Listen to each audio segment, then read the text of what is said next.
भारतीय जीवन बीमा निगम का 69वां वर्षगांठ के अवसर पर बीमा कर्मचारी संघ हजारीबाग मंडल गिरिडीह बेस के सचिव धर्म प्रकाश ने प्रेस वार्ता में कहा कि आज 1 सितंबर 2025 को भारतीय जीवन बीमा निगम अपना 69वां गौरवमयी वर्षगांठ मना रही है। इस अवसर पर बीमाधारकों, कर्मचारियों, अधिकारियों, विक्रय वाहिनी के साथ साथ आत्मनिर्भर भारत की अवधारणा के प्रति समर्पित देश के सभी नागरिकों को बहुत बहुत बधाई और शुभकामनाएं।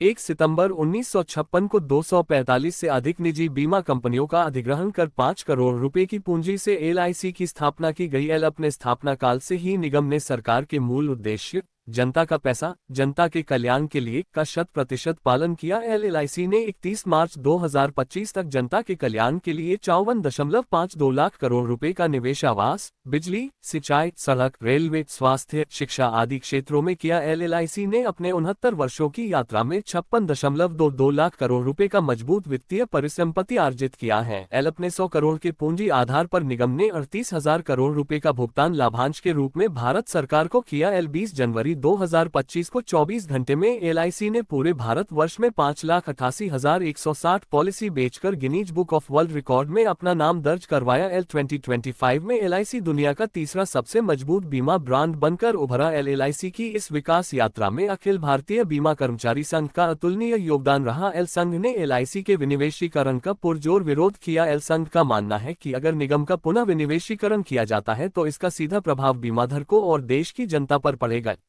संयुक्त सचिव अनुराग मुर्मू ने कहा कि LIC हमारे संघ की अवसर पर हम पूरे देशवासियों को, पूरे गिरिडीहवासियों को शुभकामनाएं देते हैं, बधाई देते हैं। हम सरकार द्वारा जो नीतियाँ लाई गई है, LIC विरोधी जो नीति लाई गई है उसका हम पुरजोर विरोध करते हैं। ऐसी जो भी नीति जो LIC के विरोध में सरकार लाएगी हम हमेशा विरोध करेंगे। 69वां वर्षगांठ मना रहे हैं, इसके लिए पूरे देशवासियों को हम हार्दिक बधाई दे रहे हैं।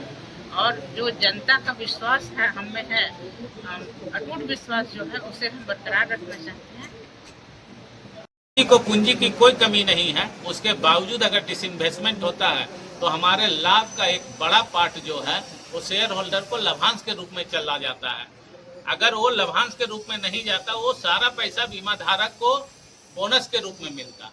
इतना ही नहीं, जो चीजें हम लगाते हैं देश के डेवलपमेंट के लिए लगाते हैं, इंफ्रास्ट्रक्चर डेवलपमेंट के लिए लगाते हैं, जो लाभ इस देश की जनता को लेना चाहिए वो लाभ सीधे सीधे जो है कारपोरेट के हाथों में जा रहा है।